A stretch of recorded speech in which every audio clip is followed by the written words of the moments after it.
Good morning, everybody. We are expecting quite a few people here, so we are going to give them about 2 more minutes to get logged in, but we'll get started with the training at 10:02. Thanks.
All right, folks, hopefully you got some coffee in those 2 minutes.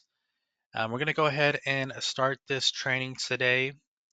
So, again, good morning and welcome. If this is your first time in one of our webinars, thank you for joining us. If you had attended our previous webinars, then welcome back. You're probably familiar with my voice. I am Frank Ayala. I'm also going to be joined by Armando Bazan. He's going to be assisting me with answering questions in the chat box. So today's training, we're going to focus on the ePLATE system. So we're going to go through the different processes in ePLATE, and I'll go over exactly what those processes are. But like I mentioned, we are going to have folks answering questions. If you have any questions during the training, something that I'm going over, again, we do have some individuals that can answer those questions. So without further ado, let's go ahead and jump into things. Now, some housekeeping to go over. First, let's talk about the handouts. So on the top right of the GoTo platform here, you're going to see that icon with the paper and paper clip. Once you select that, there's going to be 5 different handouts that you can download. So we are going to have this training in a PDF format. And with that, it's also going to have the live portion that we're performing today. So it's going to have a screenshots of every step throughout the process. So if you want to refer back to that later on, absolutely do so. We do have this training recorded and it is on YouTube as well if you want to refer back to it. We're also going to have the Regional Service Center contact information. We have the RTS 25.3 Web Dealer Addendum. So that's going to be a lot of updates that got made to a web dealer in the ePlate system. So if you haven't looked over that yet, I highly recommend it. Then we also have the dealer plate issuance guidelines and the title application processing guidelines. And we'll go a little bit over those two specific documents at the end of the presentation, kind of give you a glimpse at what those looks like. But definitely great resource to get downloaded because once we end this webinar, these will not be available for download. You can still find them on the website, but this just kind of makes it easier for you to get all of these specific documents downloaded here. So how to ask questions. Again, we encourage you to submit any questions you have. Again, we want to make sure that we support you all and provide you with the most crucial information when it comes to the ePlate system. So on that top menu icon, again, you're looking for that question box. In there, you're just going to click it. you can type in your question and send that so that you can get that question asked. Now, at the end of the presentation, we will have some time to answer some questions. I anticipate that this training will only last about an hour, and we have an hour and 30. So we'll utilize those 30 minutes to get some of those questions answered. We are going to prioritize questions specific to the ePlate content presented today. So we will get through those. Like I said, we have individuals answering throughout the presentation as well. Now for the audio settings, if you are having experienced difficulty hearing me, you can let us know in the questions box. Otherwise, you can go into this gear icon here, that settings tab, and then from there you can uncheck and check this automatically adjust my mic volume. That seems to fix a lot of the issues. Otherwise, I recommend leaving the webinar and rejoining. That might also fix your issues. But again, if you don't have difficulty hearing us, let us know in the questions box. So that covers the housekeeping. Let's get into today's agenda. So during this presentation, we are going to cover the following key topics. So we are going to provide an overview of the ePlate system and its purpose.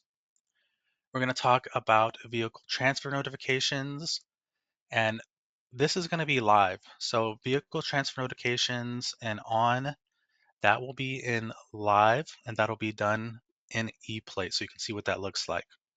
So we're going to perform a vehicle transfer notification. We're going to do a plate assignment. We're going to talk about avoiding license plate assignments, how to generate and use internet down receipts. That is going to be when your internet is down. We're going to show you how to reprint a plate assignment. Maybe your customer loses it and needs another one. Then finally, we're going to finish with managing dealer plate assignments. So we'll show you how to use those dealer plates, when to use them, how to add an operator. And like I said, we'll go over that live in ePlate. And then we'll close the presentation with some resources. And then again, we'll have some time for Q&A. So for the first objective here, being what is ePlate? So ePlate is the Texas DMV's web-based real-time plate assignment application, which was formerly eTag, that is integrated into the web dealer system. So this will allow you to assign plates. So when a customer purchases a vehicle from you and they need to leave your lot, you're going to affix those metal plates so that those customers can drive off your lot. You're going to be able to print the buyer receipts, and that is going to be what the customer needs to have on hand in the vehicle with them.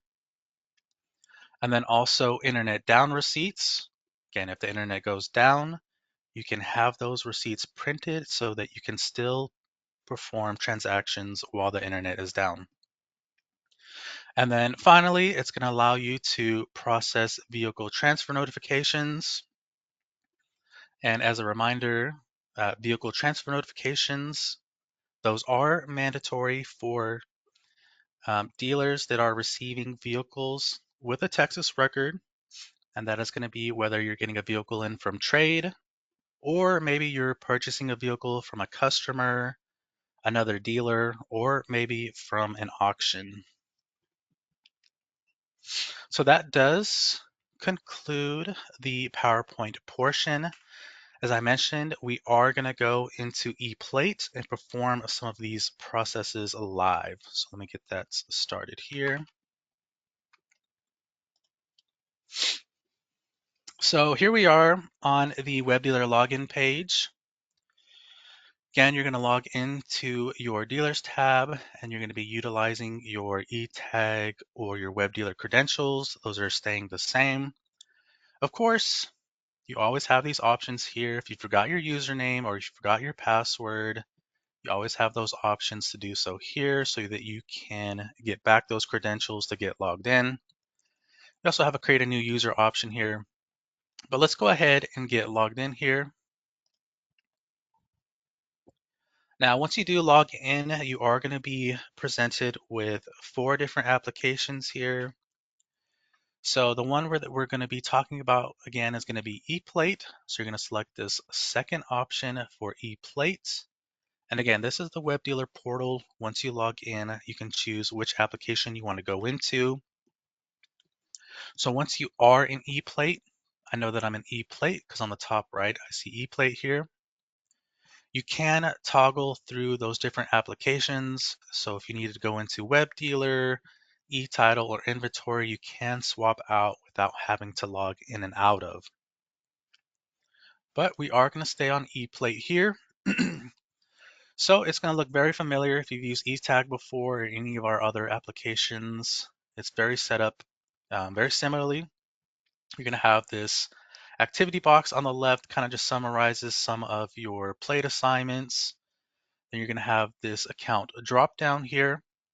Now this is very important because depending on the location that you're going to be performing a transaction with or maybe assigning a plate from, you want to ensure that you're using the correct location. So for example, if I was going to assign a trailer plate, I would need to make sure that I'm set to that correct location. And I know that that's correct because I have my GDN category here as travel trailer. So again, you want to just make sure that you're utilizing the correct location before you continue on, because these locations are going to be tied to your inventory as well. So each location's inventory will be tied again through IMS and an ePlate, okay? So I'm going to set my location to this location here. Again, that's my motor vehicle license here. So the first thing that we are going to perform is going to be a vehicle transfer notification. So from the plates tab, you're going to pull that open. From there, you're going to go towards the bottom and then you're going to find vehicle transfer notification. Now, while we're doing a VTN, is because again, in the event that you taken a vehicle from trade, or maybe you purchased a vehicle from a customer, another dealer, or an auction, you as the receiving dealer do need to submit a VTN for that vehicle. So how you do that? Again, plates drop down, vehicle transfer notification. Then the first step, you're going to need to search for that vehicle that you are receiving, which you can search it by plate number, the last 4 of the VIN, and then the name, or you can search it by the VIN and the name. Now, when it comes to the name, this needs to match exactly how it reads on the title. So if you have an individual, and let's say their name is Frank J. Ayala, but on the title it has Frank Juan Ayala, again, you want to make sure that when you type this in, it matches exactly how it reads on the title to locate that record. Now, if you have 2 owners, that is what name 2 is for. So if that title did have 2 owners, you're going to add that second individual's name on this line here. So name 1, this includes their first and last name, and then same thing with name 2. Again, if you have a second person on that title, that is what that line is for. So I'm going to go ahead and get my information here for this VTN.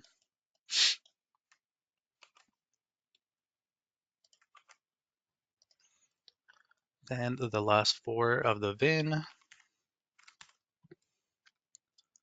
the name.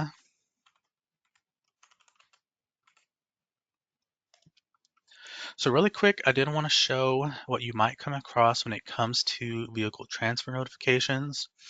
So if I hit search here, it's going to process that request. But on here, it's going to say, we're sorry, we cannot find your record. So this tells me that I need to go back and check that record. Maybe the name was misspelled. Maybe that individual had a last name that I needed to include.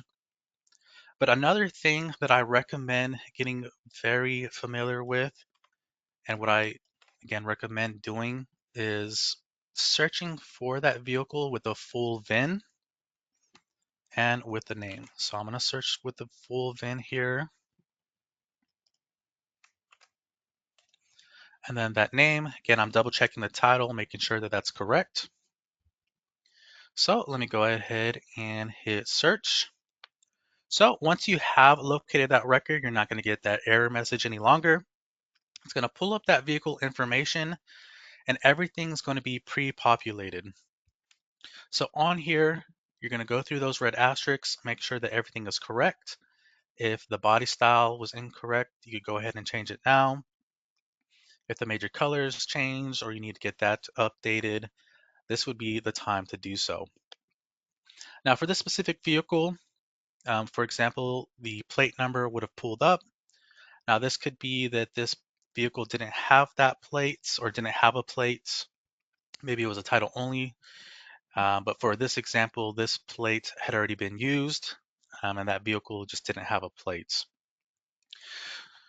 So continuing on here, after you've verified everything, we're going to go ahead and hit next. Then we're filling out the seller information. So again, this is going to be the individual or business that you purchased this vehicle from. So if this was purchased from an auction or another dealer, you would enter in their information here. But in this case, because I got that vehicle in from that customer, I am going to add their information here. So I'm going to add their name, their address. Again, you're just filling everything out here with the red asterisk.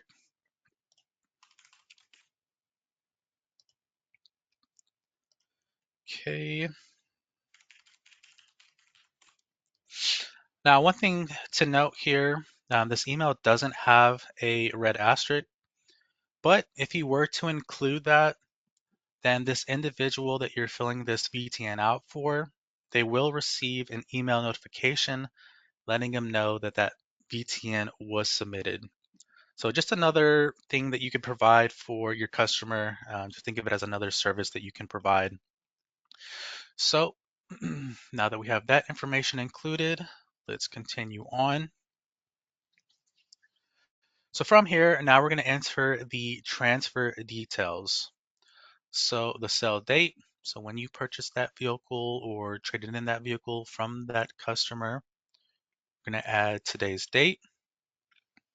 Once you do so, it's going to ask about the plates. So how did you acquire the vehicle? We have three different options. Again, this is going to be the trade-in option. If it was coming from auction or a dealer. Now, one thing to note, if I have any dealers dealing with repossessions, you're also going to use this trade-in option. So if you repossess a vehicle, the option that you are selecting is trade-in as well. Now, before I go into the trade-in purchase here, I do want to show the auction and dealer reassignment really quick. So again, if you got this vehicle from either an auction or a dealer reassignment, the options will remain the same when it comes to answering the additional questions. So the first question being, did you receive plates? If it's coming from auction, you shouldn't receive those plates, right? Because they have to be removed before taken to auction. But in the event that you do receive them, then you're going to select yes. Then again, you're going to answer that final additional question. So were the plates damaged? If you put yes, then you're going to dispose of those plates, meaning you're going to cut those plates up with some metal shears, take them to a metal recycler, or take them to a regional service center. If they were not damaged, then that will put those plates into your inventory so that you can reuse on your next sale. But again, auction and dealer reassignments, these will have the exact same options. And again, based on those plates, whether they came with that vehicle or not, then depending on how you answer these, that plate is going to get either added to your inventory or you need to make sure that you dispose of them. And if you didn't receive any plates at all, then you would just continue with the assignment and you don't have to worry about those plates. So let's move on with our example here. So again, we took this vehicle in from a trade from our customer. So did the owner retain the plates? We are going to go with yes, but before, again, I just want to show you really quick, if that customer left those plates on the vehicle, so they didn't keep them and they're on the vehicle, then you got to ask yourself, were those plates damaged? Then you answer yes or no. Again, depending on the answer you choose, you're either going to dispose of them or they're going to get included into your inventory. Now, when it comes to specialty plates, so for example, DV plates, maybe it's a vanity plates, you want to make sure that you choose the customer retain those plates because those plates are not going to be entering your inventory. So you always want to make sure, again, when it comes to those specialty plates, that the owner keeps those plates. So that's what this will look like. Now this vehicle didn't come with plates, so we're going to put the owner did retain them. So that's not going to add anything to our inventory. We don't have to worry about anything when it comes to those traded in plates here. Now, this is the vehicle transfer summary page. Now at this stage, you have the opportunity to edit any of these information here. Maybe while you're going through the VTN, maybe you notice that the address was incorrect, whatever it might be. You can hit those edit buttons and get those updated before you save. And you need to make sure, again, everything is accurate and verify everything before hitting save, because once you hit save, then to undo that VTN, you do need to contact a regional service center in the event that you did something incorrect. So again, I highly emphasize that you review everything before submitting, but once you verified everything, we are going to go ahead and hit save. Once we've done so, we are going to get this receipt page, and I'll show you what that looks like here. So this is really going to be for your customer and your records. So should you provide this to your customer? Absolutely, right, for your records. But again, if you put that email in the initial filling out that information, then they'll receive an email of it. But this is just good to print out just for, again, your customer's records and your records. Okay, so that is vehicle transfer notifications. We are going to switch over to plate assignments now. So back on the home page, again, making sure that we're on the correct location here. Now, in the event that you sell a vehicle and that customer needs to leave your lot with those plates so they can legally drive, to do so, from the plates drop down, we're going to go to this first option here for license plate assignments. So the first step, you're going to enter in the VIN for that vehicle that you are selling. So let me go ahead and grab my VIN here.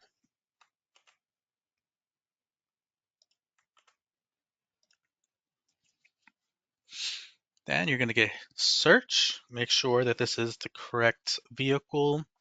Again, you're going to confirm everything. So again, everything with this red asterisk. Look over, make sure that that is correct. So we have here a 2022 Cadillac Escalade. We need to add the color here. We're going to go with black. Then we have everything else that got carried over.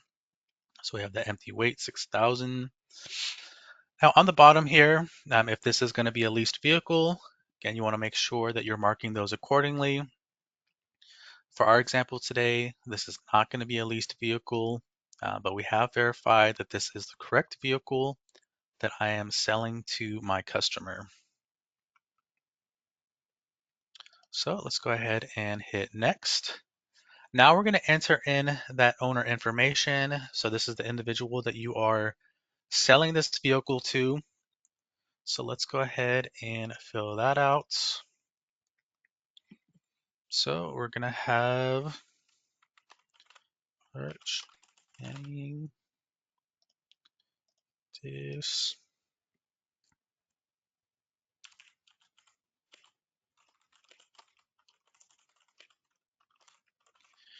All right, then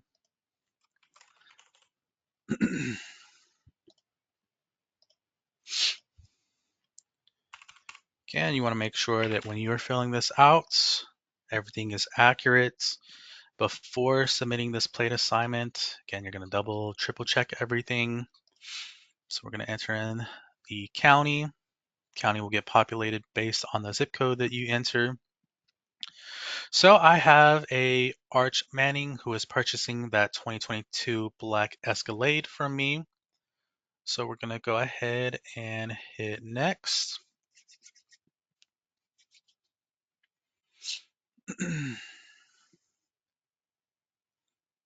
And let that load so that we can get to the next screen here.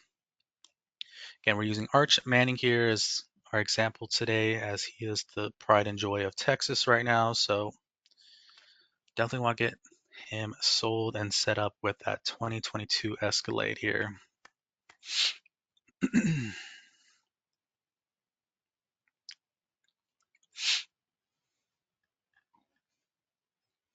And still just waiting for this to load. The next step is going to be the lien holder section. So when it comes to adding that lien holder, again, if there is going to be a lien holder on this transaction, you want to include that here so that the record reflects. There is going to be two options when it comes to adding a lien holder. That is going to be a certified lien holder. Then we have a local lien holder. So let's first talk about the certified lien holder. So this is going to be for, again, your certified lien holders, those banks or those financial institutions will provide you with that number so that you can include that. Again, you're going to add that date. For local lien holders, this could be for a seller finance option, or maybe it's just a small local bank. They don't have a certified number. So if you wanted to include their information on here, you would go into that local lien holder section and add it on this portion. So again, this is the lien holder information section. If this transaction had a lien holder, then you would make sure to have that included here. Now we're not going to add a lien holder for our example today, so let's continue on. Then we're on to the sales information page, which is probably the most important portion when it comes to filling out this plate assignment. So again, we're going to fill out that sale dates. So we're selling that vehicle today. Is the vehicle being exported? You're going to either put yes or no. It's not going to be export today, so we're going to put no. Then you're going to be prompted with 3 additional questions that you need to answer. So is that vehicle going to be titled and registered outside of Texas? If your vehicle was leaving out of state, maybe it's going to Oklahoma, then this would be the option that you are choosing. Then from here, you would assign your out-of-state buyer's plates and then attach to that vehicle. Then that customer has 60 days with that plate to make sure that they get that vehicle titled and registered in Oklahoma. Or if that title or if that vehicle was going to be title only, maybe it's a vehicle that's going to be for showcase, it's never going to be driven, whatever might be the case, and registration is not needed, then you can do that title only in Texas option. So no registration and no plate. Or it's going to be title and registered here in Texas. So from this option, 2 more options are available. So you're either going to assign a general issue plate from your inventory, or if that customer has their own plates, you would choose this option here. So for example, if a customer had a specialty plates, a DV plate, Then you would type in that plate number here, and then I'm going to choose a class really quick. So we do have that Escalade, right, that sits at 6,000 pounds. So we're going to choose this 25 option. So that is a passenger vehicle less than or equal to 6,000 pounds. So depending on that vehicle or what it's going to be registered for, you always want to make sure that you are using the correct class here. So for this example, it is 25 here. But again, if this is a customer supplied plate, you would enter in that existing plates. You would hit validate. Then it's going to pull up that information here. You want to make sure that that is the correct customer. If it's not, then that is not their plate. But if it is, right, let's say this said Arch Manning, this was his custom plate, then we would include that if that's what that customer decided. But today we are going to assign a general issue plate. So we are going to take a plate from our inventory and assign it to this vehicle, again, so that Arch can leave the lot here. So after choosing general issue plates, I have that 25 class still set.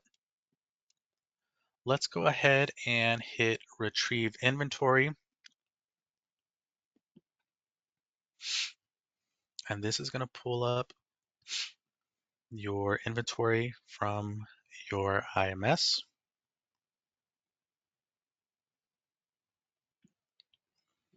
All right, so after you hit that retrieve inventory button, then you need to decide which plate type is going to be attached to this vehicle.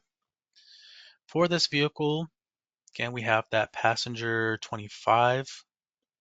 So we're going to assign a PSP plate, which is a passenger truck plate. So I'm going to choose that. Now from that, it's going to pull up all of my PSP plates from my IMS. So I am going to choose this option here. This is the next plate in sequential order. Now, if you did take a plate from trade, for example, you can either search for that plate number, or it could be towards the very bottom. But again, for this example, we didn't take a plate in off trade, but it will show up here if you do take a plate in. Again, you can either search for it or it's going to be towards the bottom. So we are going to assign this next sequential plate. We're going to go ahead and hit next. Then we are on the confirm information page. So much like a VTN, before you get that saved, you have this opportunity to hit any of the edit icons to update this information. So let's say I noticed that his name was misspelled or the address was wrong. I would need to go in there and hit edit, get that updated before saving. Now you can avoid it after the fact, but again, we recommend verifying everything beforehand to make sure that everything is accurate before you save this plate assignment. So everything looks good to me. I'm going to go ahead and hit save.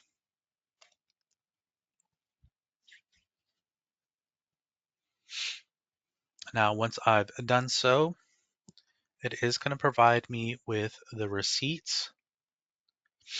Now, with this receipt, it's very important that you provide this to the customer before they leave your lot, because they need to have this on hand in the event that they get pulled over or whatever it might be, and they have this receipt so they can show that they're waiting for the registration at this point. But after you hit that print receipt option, there's going to be two copies. The first one is going to be the dealer's copy, so this is what you're going to keep for your records. As I was mentioning, the second one here, this is going to be the buyer's copy. So the buyer does need to have this on hand in their vehicle, and at that point, they're waiting for you to submit that transaction in Web Dealer to the county so that the county can provide that registration sticker. So they need to have this with them until they get that registration sticker, okay? So again, print that out, give that to your customer before he leaves your lot. So let's talk about avoiding a plate assignment now. So we just assigned one to Arch. Let's now void out that assignment. Let's say he leaves the lot, decides that he no longer wants that vehicle the next day. We need to go in there and void out that assignment. To do so, from that plates drop down, we're going to select the second option for void. Now you can search for that plate assignment a few different ways. You can just do it by the plate number, the VIN, or the name of that customer. Again, I'm going to use the VIN here and then hit search. And that's going to pull up that plate assignment. Again, you want to make sure that you are voiding out the correct plate here. So we have that Escalade that Arch Manning brought back to us. Again, you're going to choose avoid reason here. So in this case, customer returned vehicle, again, they didn't want it. But as I mentioned before, if there was information that was wrong that you need to have updated, you can choose that option here as well, get that updated, reassign it. When you do so, you need to make sure that again, that the plate you're assigning is the correct one that is on that vehicle. Now, if it was damaged, stolen, when you void out this assignment, that plate will not get included into your inventory. But in this case, because we're choosing this customer return vehicle option, that plate will get returned back into your inventory here. But again, Arch no longer wanted that vehicle, so we're going to go ahead and void that out.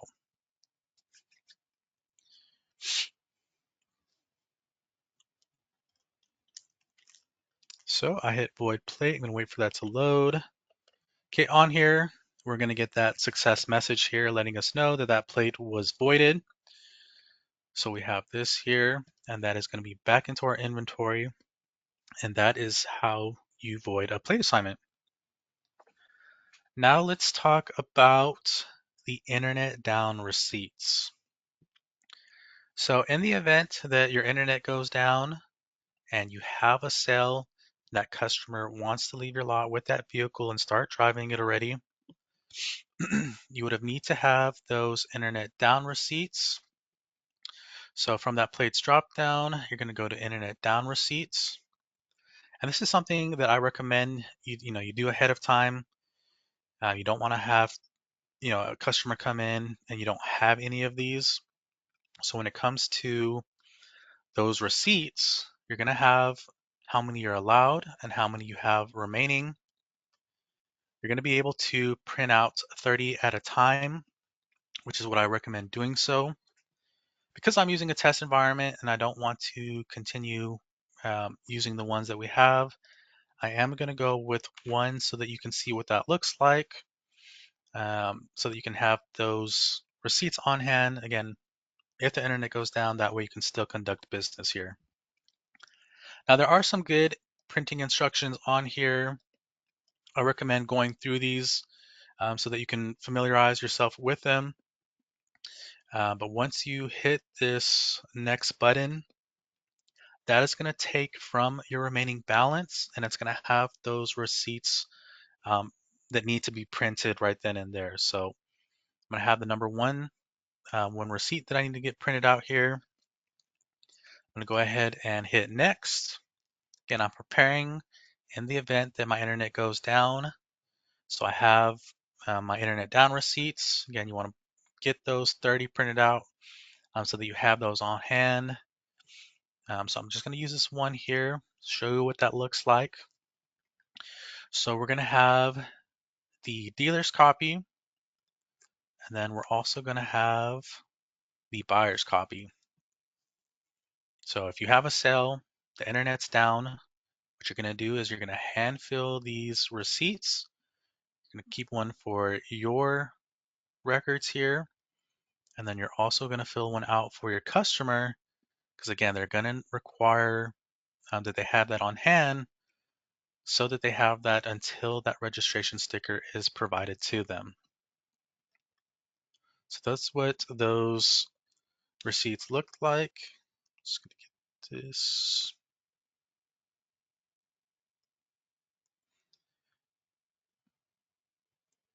All right. So let's show you what this looks like. So again, we've had a customer, we've had these receipts printed out ahead of time. Now we're experiencing an internet outage. We have a customer that is buying a vehicle from us. They need to leave the lot. So what do? We're going to hand fill out those receipts. We're going to provide those PSP metal plates for that customer. So again, they can leave your lot. Now it's the next day. Now we need to go in there, the internet's back up, and assign those plates. So from this plates drop down underneath the internet down receipt plate assignment, we are now going to assign that plate for that vehicle. So let's go back to this vehicle here. You're going to enter in that receipt number. Again, you'll have your dealer copy that has all of this information. I'm going to go ahead and hit search. So like before on assigning a plate, we're going to go through that same process. This is just assigning a plate for a vehicle when the internet was down. So we need to make sure that that record is input. So again, we're going to go through all the information, go through all the red asterisks. This is that Cadillac Escalade that was returned to us and that we've sold to another customer now. Okay, is the vehicle leased? We're going to go no, continue on here. Okay, and this is going to be that new owner that purchased that vehicle. So,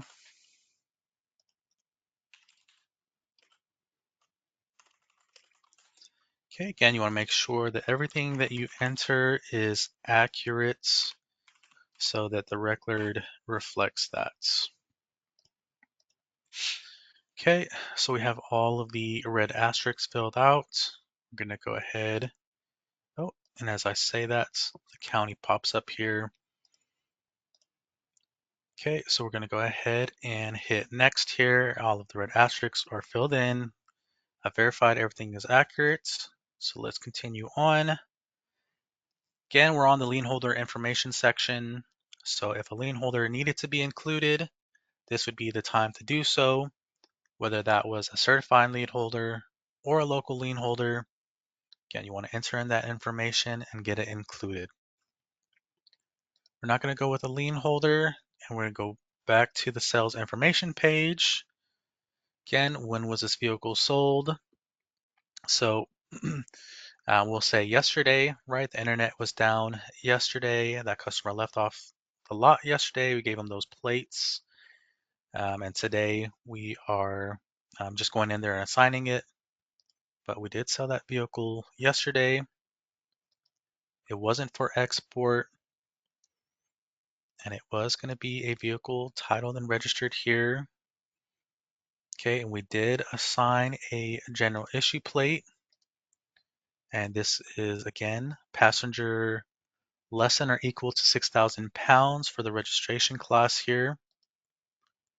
We're going to retrieve that inventory. Plate types, that passenger truck plate. Now, as far as the plate number, again, whatever plate that you had assigned to that vehicle yesterday so that that customer can leave off your lot with, you want to ensure that that is the plate that you are attaching to this assignment.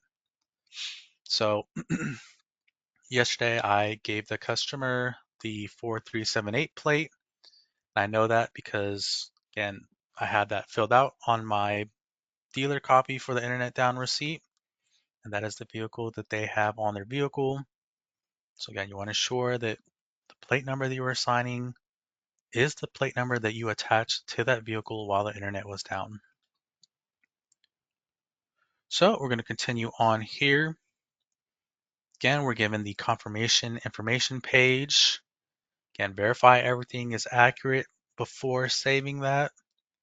Once everything has been verified or you've made all of those updates, then you're going to go ahead and hit save. Once you've done so, then again, you're going to get that success screen, and then you're going to have the option again to print these out for your records. And then you're also going to have that buyer's copy. Now, they already have that internet down receipt that they'll have on hand, but you can also provide this to them as well. But both will be fine. So whichever one they have on hand, they just going to have one, either that internet down receipt or um, the success receipt here. So last thing when it comes to retail sales here that we're going to do an example for is reprinting a receipt. So let's say my customer, David Smith, lost that paper and now they need another one because they need to have that paper on hand. To reprint those, on towards the bottom of this plates drop down, you're going to look for the reprint plate receipt option. Let's go ahead and select that. Again, you're going to be able to search for that plate assignments with either the plate number, the VIN, operator name. So we're going to go with the VIN here. On here, again, we're going to show, make sure that that is the correct one. So we have David Smith. It's for that Escalade again. So if that customer needed another one, again, we're just going to go in here and have that reprinted so that we can provide that to the customer.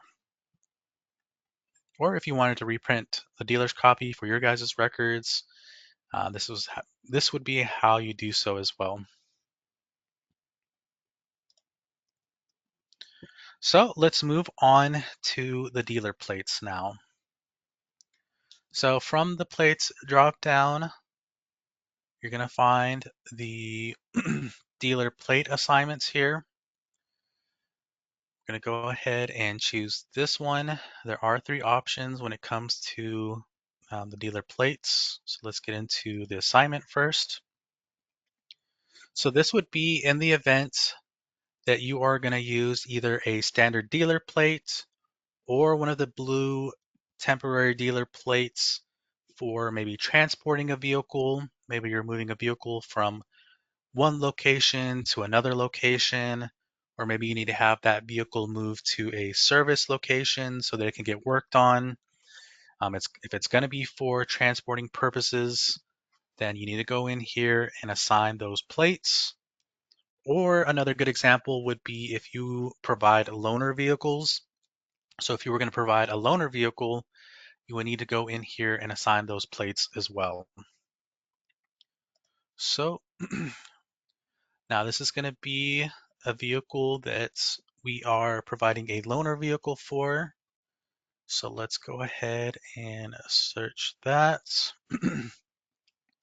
So we have a Dodge here, 2021. And again, this is in the event that we are providing a loaner vehicle. So I'm going to put Frank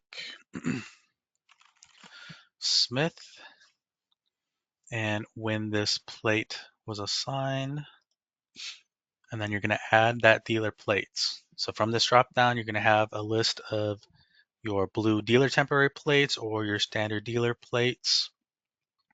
So we're going to go ahead and assign our plate here. Now, when it comes to test drives, and you have a sales individual that just wants to perform test drives, you don't have to go in here and assign these. That individual can just attach that plate to those vehicles for test drive purposes. Again, you don't have to do all of this if it's just going to be for test drives. Oh, and before I continue on, make sure I have that major color filled out. Okay, we're going to go ahead and assign that plate.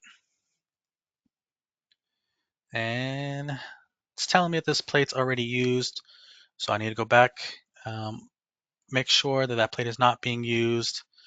If it is, then I'll hit no.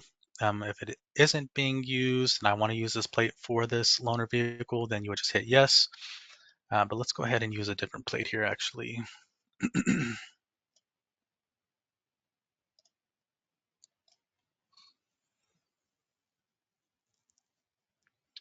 All right, this one is also being used, so let me use a bigger number here. All right, so we have 280 as our dealer plate that we're using.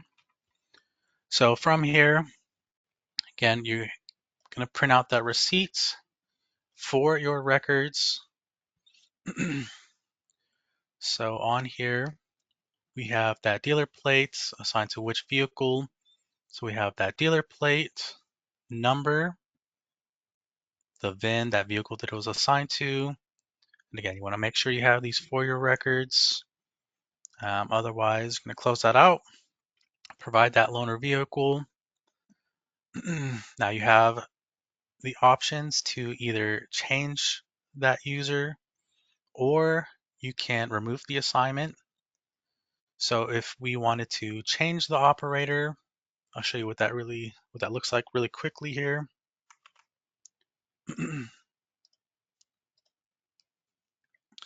So on here, if you needed to change the operator, you could do so here. So let's say you have a vehicle that was being used for transport and you have one of your employees that takes that to the shop, and you have a different individual that is going to bring that vehicle back and you need to change that name, then you would just add that individual here. So we're going to go ahead and get that updated. And again, you have the option to print that out so that you have that for your records. Now, if that vehicle and that plate was done being used and we wanted to void out that assignment so that we can use that plate for other business operations, we're going to go ahead and remove that really quick. So from that plates drop down, you're going to put remove assignment under the dealer plate option. Again, you're searching for that VIN or that dealer plate number. I'm going to go ahead and search for it.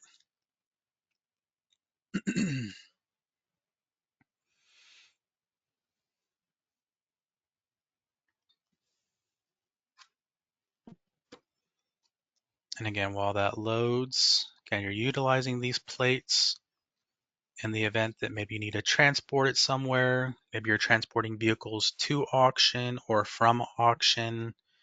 You're going in there and assigning those dealer plates. And as another recap, if it's just going to be for test drive purposes, you do not have to go in there and assign those plates every time, okay?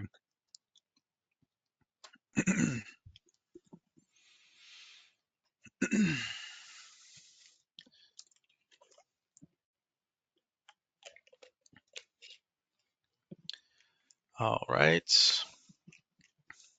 Well, as that continues to load, I am going to switch over back to the PowerPoint here.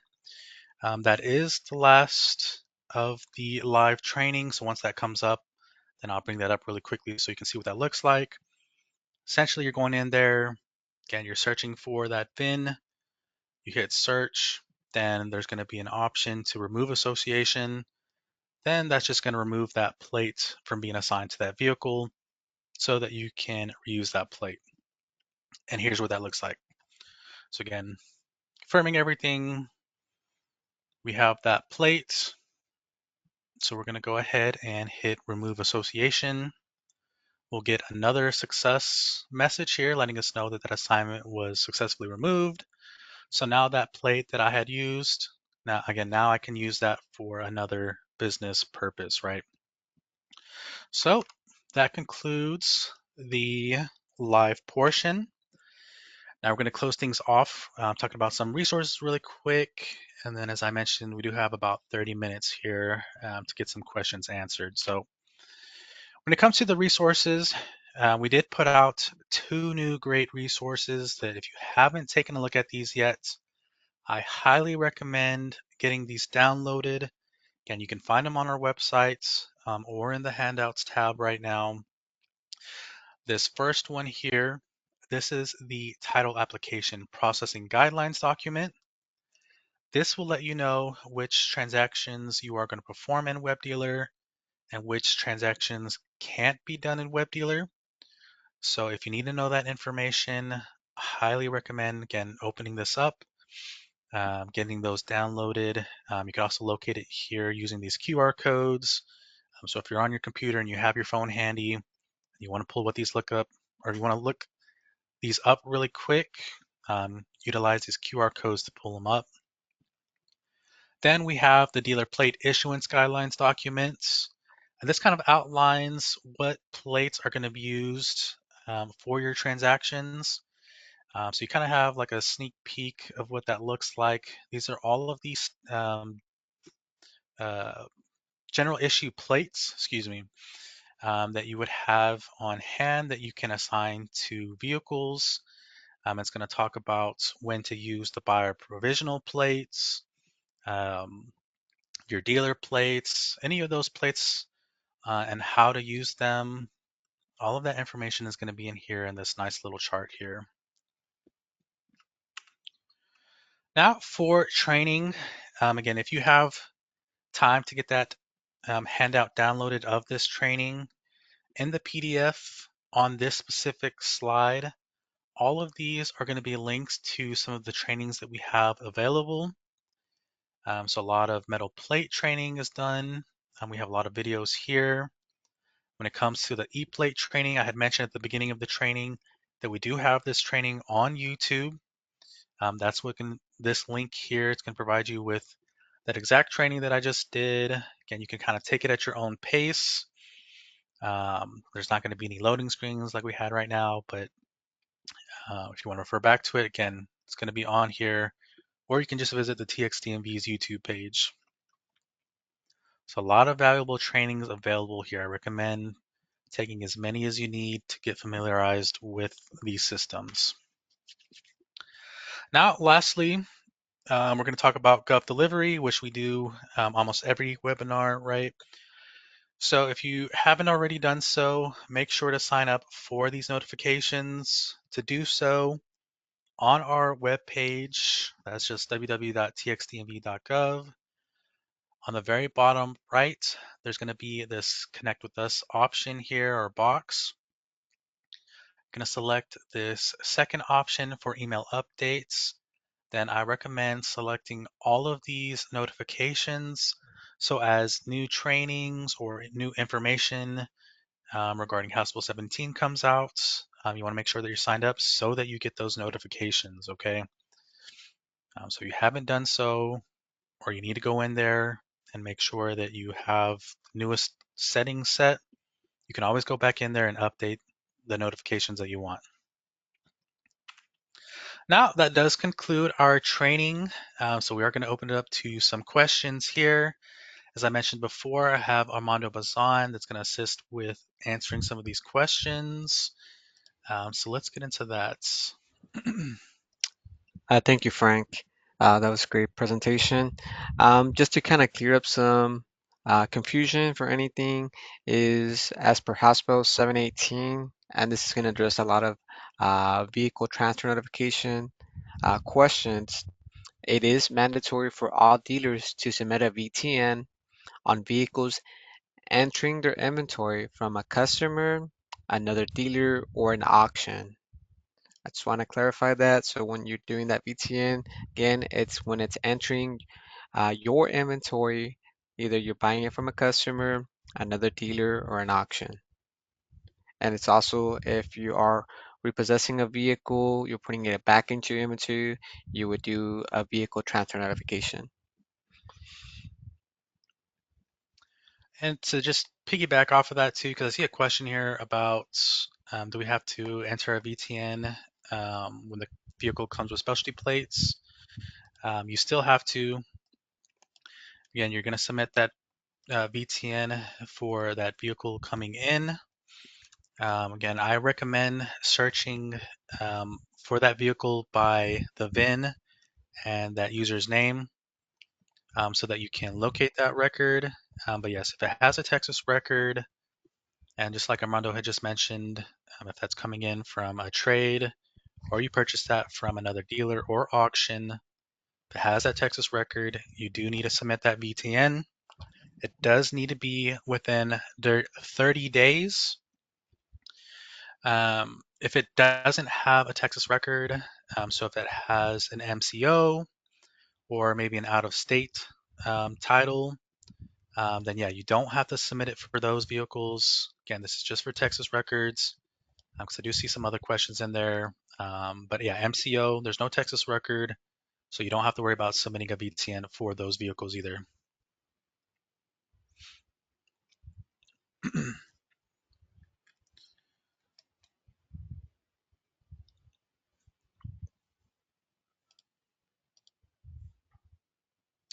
So if you're doing a VTN, so I have a question here. If you're doing a VTN and it says it cannot be found, and I'm just gonna make this visible to everybody really quick. So when it comes to that message that it can't be found, again, you want to ensure that however the name reads on the title, that's what you're inputting. So I've known from the past from VTNs, it could be as little as an abbreviation for a middle name is what the issue is. Um, but as a recommendation, I always suggest using the full VIN and then going through the different variations of what you might think how that title reads, right? Because again, it could be Frank J Ayala is how it says it on my driver's license, but on the title it says Frank Juan Ayala. And you want to ensure that you put that in so that it locates that record.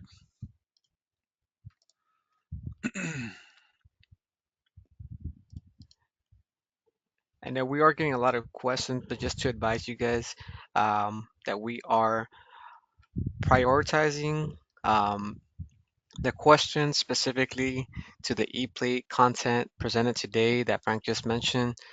So it's just going to be basically tailored to the presentation. So if we don't answer your question, like I said, we are prioritizing those questions. All right, so next question here. Can you use the customer's trade-in plates on their new vehicle? So yes, you can. When it comes to those trade-in plates, um, so when you submit that VTN and then how you acquire those plates from a trade-in, did that customer retain the plates?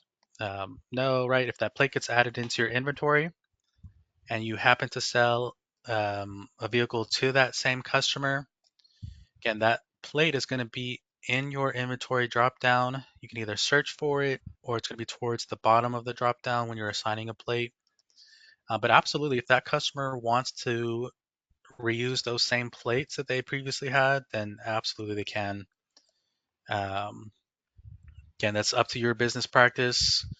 I know some more, luxurious vehicles, they just want brand new plates every single time, which makes sense. But if that customer wants those plates, then yes, absolutely. And then just kind of to reemphasize what Frank just mentioned earlier, because um, we're still getting questions about those VTNs. How soon does the VTN have to be processed from purchase date or trade-in date? So it's whenever the vehicle is being traded in and you are inquiring that vehicle into your inventory, that would be the date that it was sold to your dealership. So you can enter that information on there. Okay, as a recap here, question is, if we bought a vehicle from an individual off the street, would that be considered a trade-in for VTN purposes? That is correct. So much like the repossession, if you're buying that from a individual off the street and they're not a dealer or an auction, then yes, you would choose in that trade-in option. That's a great point.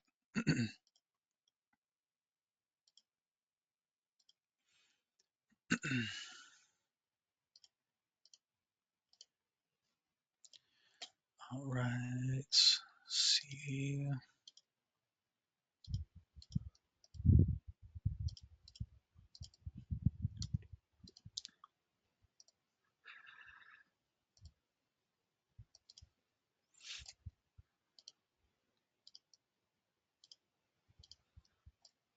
All right, folks, we're just sifting through the questions here.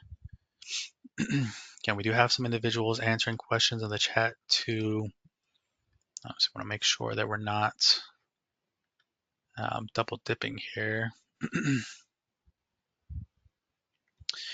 So really quick, there isn't a certificate for this class. There's no requirement for this training. So don't worry about getting a certificate or anything. Next question is if we have voided a plate and use the wrong option that does not put the plate back into our inventory, how can we correct that so we can issue the plate to a new customer? So typically, like Frank was mentioning to the presentation, if you needed to void a plate, you would void it. It would put it back into your inventory. There might be a little delay if it's not instantly on real time. What you can do is issue them a new plate. So that way you can have the customer leave as soon as possible with that new plate and it should be back into your inventory.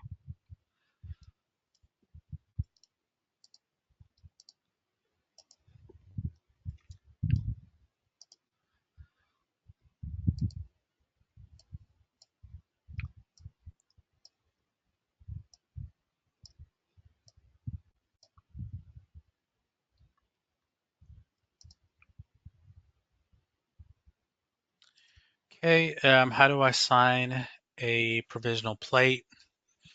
So this is a good bring up. So when I was assigning plates based on the class and the plate type,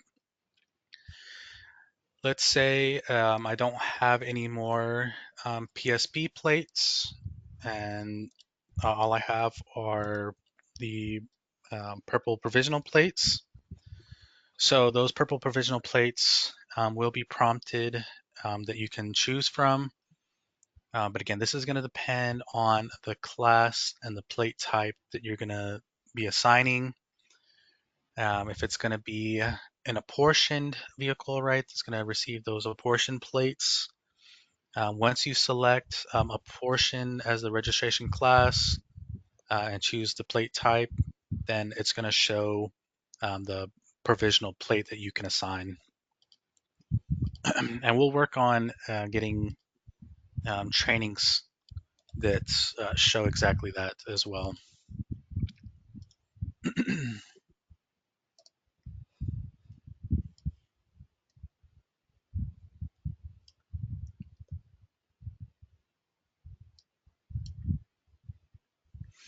So those internet down receipts, are they good for 1 day?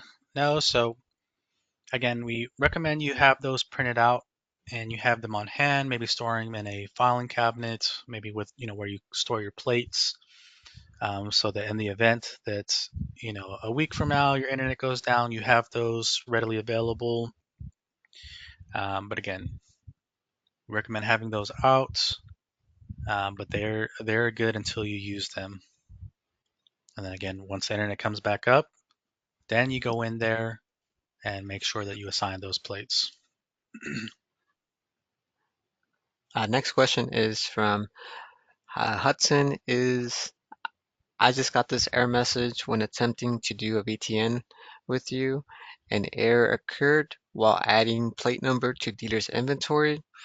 Dealers not found in IMS or dealer facility not found for the dealer. That is a great question. So This normally happens when you're basically not on the correct account, and I'm meaning it's not the correct dealer number, facility, location, or license type. So you got to make sure that everything is matching so that it aligns to that. So I've been seeing a lot of dealers encountering that. So that is a great question. Thank you.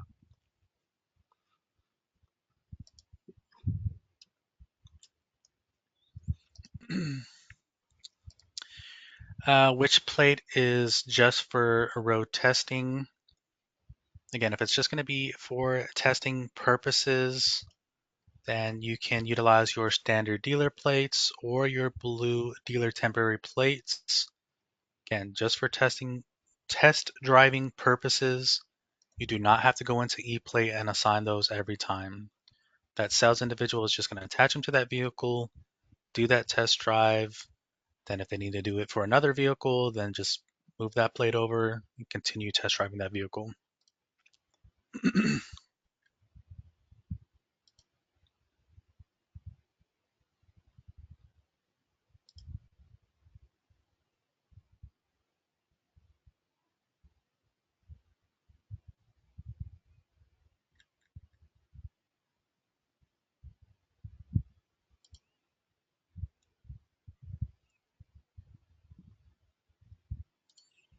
Okay, I still see a few VTN questions coming through. Do we have to do a vehicle transfer notification with every car that we buy? And do we have to save the document? There's nothing saying that you have to keep that VTN receipts. We just recommend having it for your records. But yes, every vehicle that you take in, whether you're buying that or if it's being traded into you, if it has that Texas record, then yes, you need to submit a vehicle transfer notification.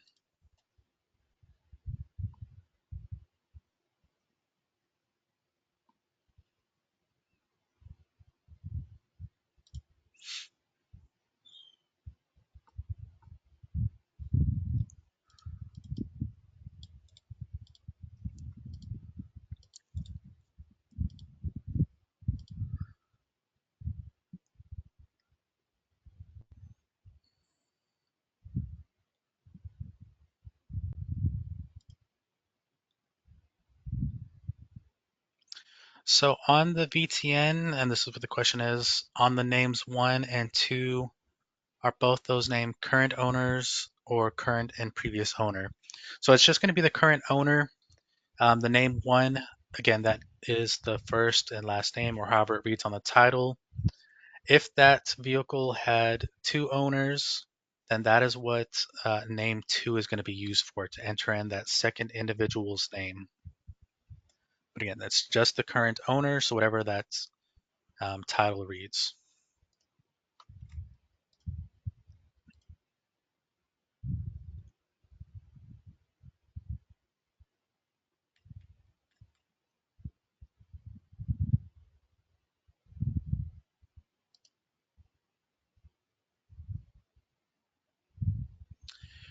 So the VTN submissions, I have on here that we have vehicles on our lot from 4 months or longer.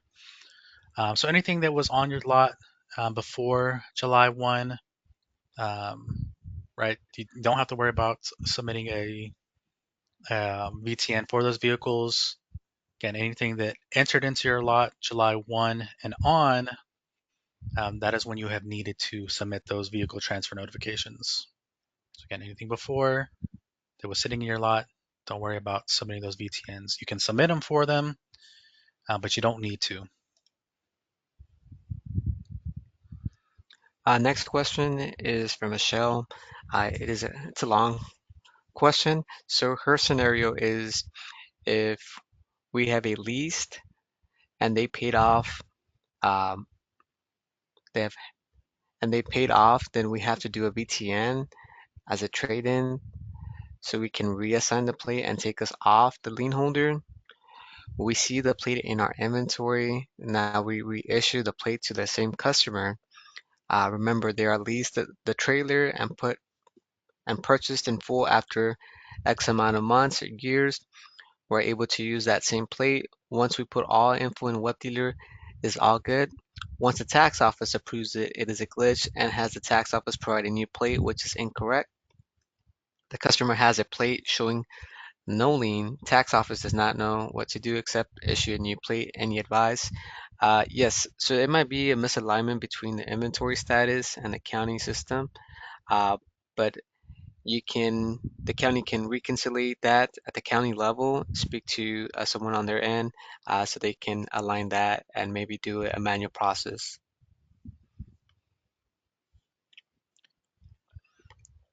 Okay, I have a question here. If we repossessed a vehicle, can we use the same plates if we plan to resell the vehicle? Absolutely. So again, depending on the options that you choose when you submit that BTN, that plate is going to get added to your inventory so that you can reuse. But yeah, if it's repossessed and you submit that BTN and took in those plates, then yeah, you can reuse it on your next sale.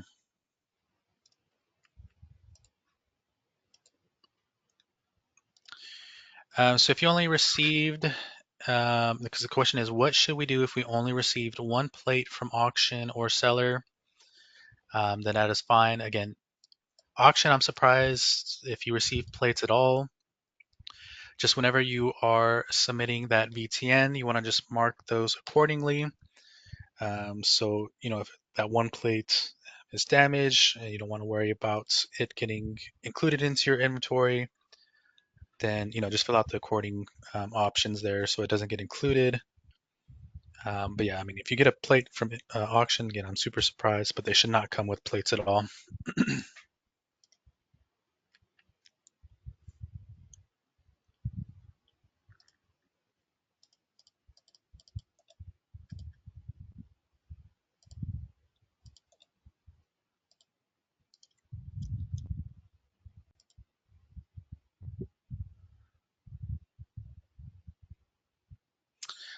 Question here on plate assignments. If a customer supplies a plate, is it only if they bring in a trade-in, or can a customer walk in with plates? So they can just walk in with plates.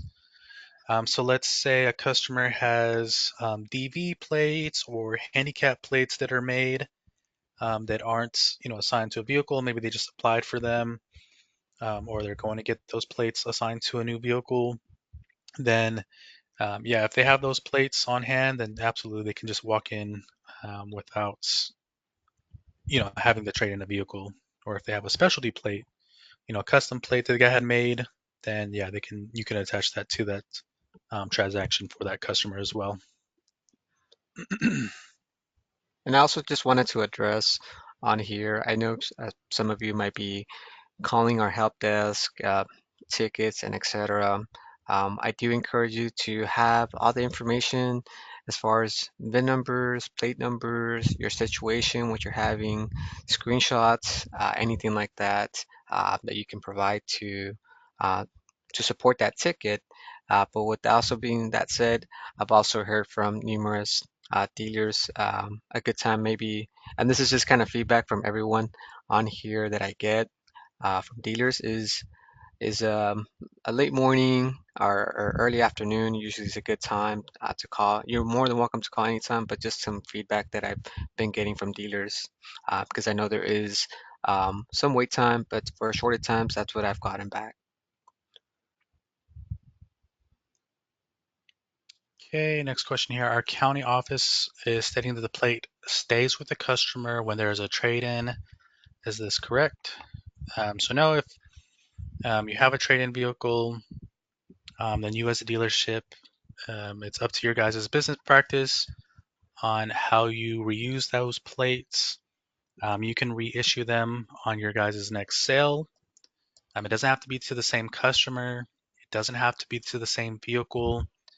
It just has to be within 10 days and to a vehicle of the same classification. So if you remember the example that I showed, um, it was for an Escalade and the registration class was 25, which is 6,000 pounds, equal to or less, right? So let's say you sold a I don't know, a Elantra to a different customer, you could use in a traded plates for that as well. So it doesn't have to be to the same customer or to the same vehicle.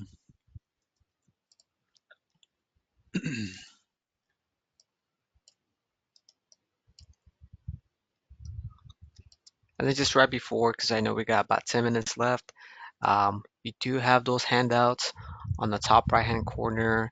It's a paper clip with a document over highlighted says materials. You will have those, the dealer plate issuance guidelines.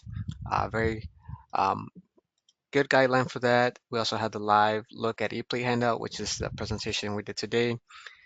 We also have the regional service centers that you can contact, has their information on there, and then that RTS 25.3 web dealer addendum. It does have kind of step-by-steps, and it has pictures on there that you can follow along for troubleshooting, anything you may have any questions on.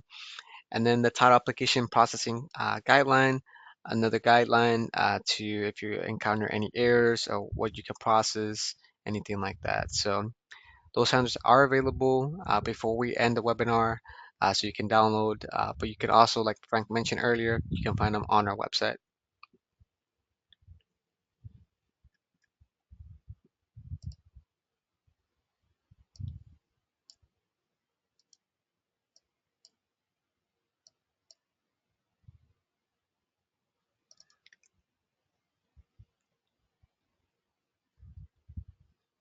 Our next question is from Juan Martinez. His question is, if we repossessed a vehicle, can we use the same plates if we plan to resell the vehicle? Great question. Yes, you can. Once you repossess it, you would do a VTN. That way, and it's going to ask you, like Frank demonstrated, is you can say that you kept the plates. It would go into your inventory. I think that is a great tool. So you can recycle those plates in case you're running low on inventory and reuse them. And that way you always have inventory in your dealership. So that is a great practice. Thank you, Mr. Martinez, for that. Okay, here's another good bring up here. What happens if we do a VTN and the customer backs out of the deal? Can we void out the VTN? So for dealers, if you needed to have a VTN voided, you would need to contact the regional service center so that they can assist you with voiding out that VTN submission.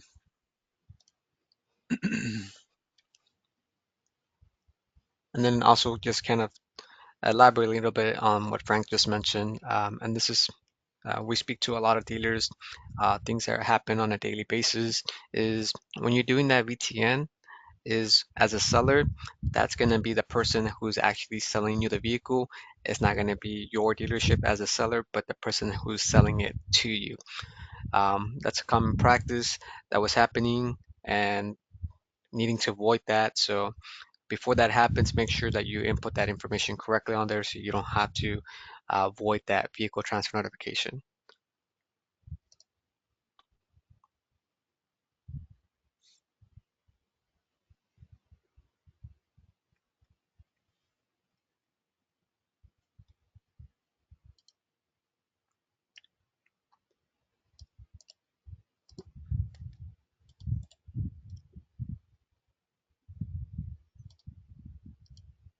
Okay, how do you get those plates back into your inventory list once it's voided? So again, um, we're aware that sometimes when you void out those plates, they don't get automatically included into your inventory. In the event that it does, yeah, you need to make sure that you call our customer support line or a regional service center so they can get that fixed for you. But they should be entering in your inventory once you void them. And again, this recording of this training will be available so you can hear the process for any VTN, any portions of it. It is recorded and is available.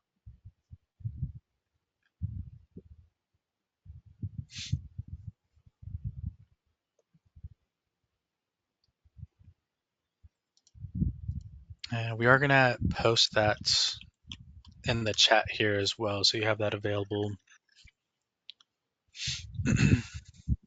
And that way you guys can listen to it at your own pace. It is going to be more a slow place where you can pause it, hear all that information. Because I know at a time it might be a lot of information within the time frame that we have, an hour and a half for you guys. But I believe this is going to be very useful and helpful for you guys, all this training that we are providing for you guys.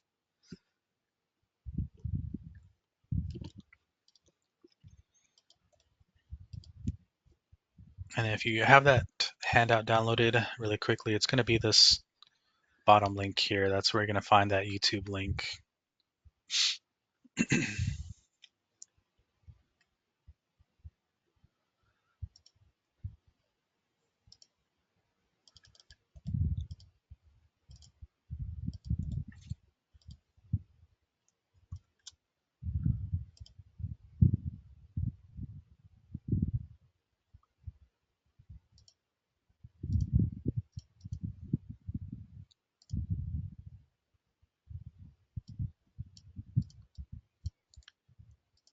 Okay.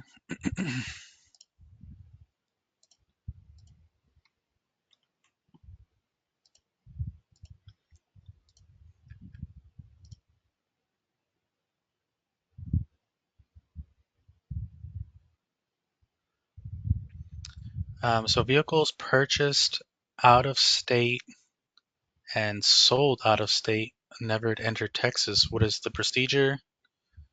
I don't know if I quite understand your question. So if they're not entering Texas, um, then you wouldn't submit anything in Web Dealer or to your county if it's not going to be titled and registered here. If you're referring to just purchasing vehicles from out of states and the VTN process, then you don't have to submit one if there wasn't a Texas record. But I'm not quite sure if I understand your question. The next question on here, I think it's a great one as well. The questions that are coming in. It's basically asking, so when you guys do a VTN, um, it is in real time.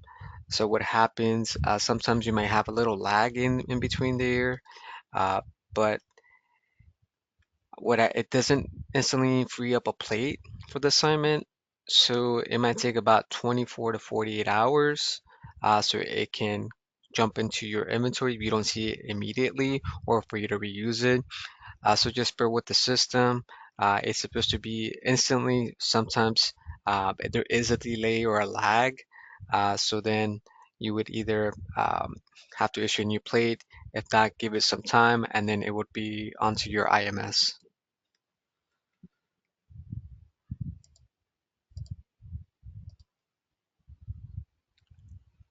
Okay, on repossessed vehicles, who should we put as the seller on the VTN?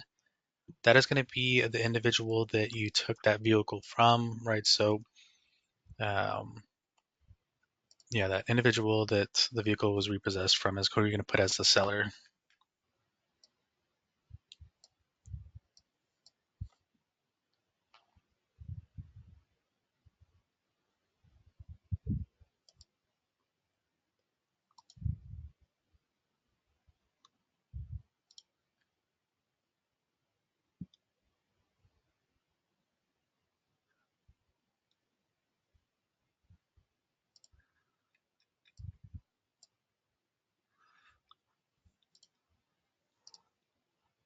All right, Frank, I don't know if you have any closing remarks before ending our webinar today. So we do have 3 more webinars that we have planned. We have one in the afternoon and then 2 more on Thursday. So if we didn't get to some of your questions, feel free to join in one of those other sessions. It's going to be the exact same training. Again, if you want to refer back to this training on YouTube, again, that's posted in the chat box so that you can locate that page. Otherwise, again, we do have one more in the afternoon. But thank you guys for joining us. Thank you for the questions. Oftentimes, we use those questions to adapt our trainings in the future. So again, we really just appreciate your time. I don't know if you have anything else, Armando.